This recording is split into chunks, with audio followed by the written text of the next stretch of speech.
దక్షిణాది రాష్ట్రాలు అన్న దానికి కారణం ఏంటంటే I'm very clear about what I'm saying. We love our motherland, we bow to our motherland, we respect our motherland. But if we keep on degrading the Dravidian culture, definitely we'll raise our voice against North Indian elite leadership. I'm not going back on my words. Unless you understand the agony and pain of South, we'll make you understand.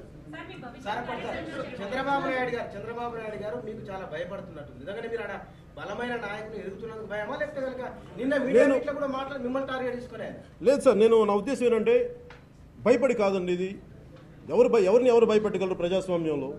నేనేమంటానంటే policy లోపల నేను పాలసీలు ఎత్తి చూపిస్తున్నాను, అది దాన్ని అర్థం చేసుకుంటున్నాను. అంతేగాని నన్ను చూసి భయపడుతున్నారు అన్ని ఒక అవివేకమైన ధోరణి నాలో అయితే లేదు.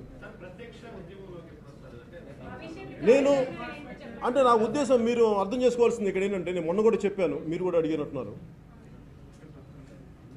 జనసేన పార్టీని నేను ఎందుకు ఆలోచించి మెల్లిమెల్లిగా అడిగేస్తున్నాను. నేను ముందే చెప్పాను, 2014 అప్పుడు చెప్పాను, నేను 25 సంవత్సరాలు నా జీవితాన్ని సంవత్సరాలని నేను ప్రజా శ్రేయస్సు కోసం పనిచేయడానికి వచ్చాను. అంతేగాని ఇది అధికారంలో ఉంటుందా లేదంటే ప్రజా సమస్యను ముందుకు తీసుకెళ్ళడానికి పార్టీ పెట్టాను.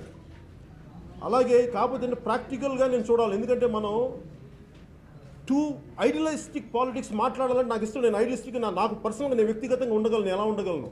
కానీ నా ఐడియాలజీ అందరి మీద రుద్దాలి, అందరూ పరిపూర్ణంగా ఉండాలని నేను కోరుకున్నాను. ఎందుకంటే మన రోడ్డు మీదకి వెళ్తేనే ట్రాఫిక్ ఒకలా ఉండదు, అందరిని అడ్జస్ట్ చేసుకుంటూ వెళ్ళాలి.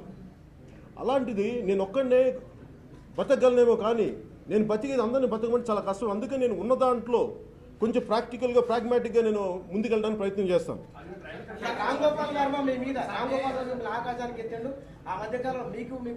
నేను రామ్ గోపాల్ వర్మ గారి నుంచి ఒకటే మాట చెప్తాను. ఆయన ఈ సభలో మాట్లాడే వ్యక్తి కాదు కానీ బట్ స్టిల్ ఆయనకి ఒకసారి సభాముఖంగా మీడియాముఖంగా once for all I never speak about him again. ఆయన దాదాపు 50 ఏళ్ళ పైబడ్డ వ్యక్తి,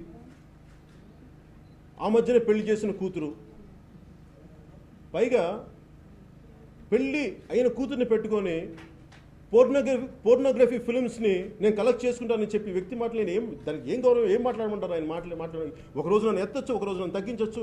నేను వీళ్ళందరికీ నేను సమాధానం చెప్పుకునే స్థితిలో నేను లేను.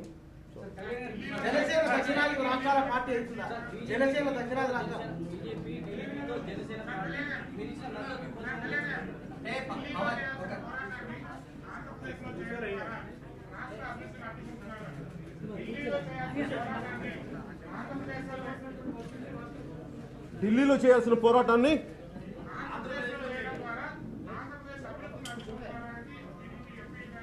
ఎట్లా అభివృద్ధిని అడ్డుకుంటున్నాం అంటే, నేను నిజంగా ఆంధ్రప్రదేశ్ అభివృద్ధిని అడ్డుకోవాలని నేను ఉండేవాడిని కదా. అది యూత్ నేను మాట్లాడాలని. ఇందాక మీరు అడుగుతున్నారు జనసేన ఏం చేస్తుంది అనేది. ఎందుకంటే నేను ఇంత భావజాలం, ఇంత ఆలోచన విధానంతో మాట్లాడుతున్నప్పుడు నాతో నిలబడటానికి చాలా మందికి ఇబ్బందిగా ఉంటుంది. దాన్ని నేను ఎందుకు కొత్త తరం నాయకుల కోసమే చూస్తున్నాను, కానీ ఆల్రెడీ ఎస్టాబ్లిష్ లీడర్షిప్లో చాలా భయాలు ఉంటాయి, చాలా ఇబ్బందులు ఉంటాయి. That's the problem. Please subscribe. Please do subscribe. Please subscribe. Please subscribe. Please subscribe to our YouTube channel.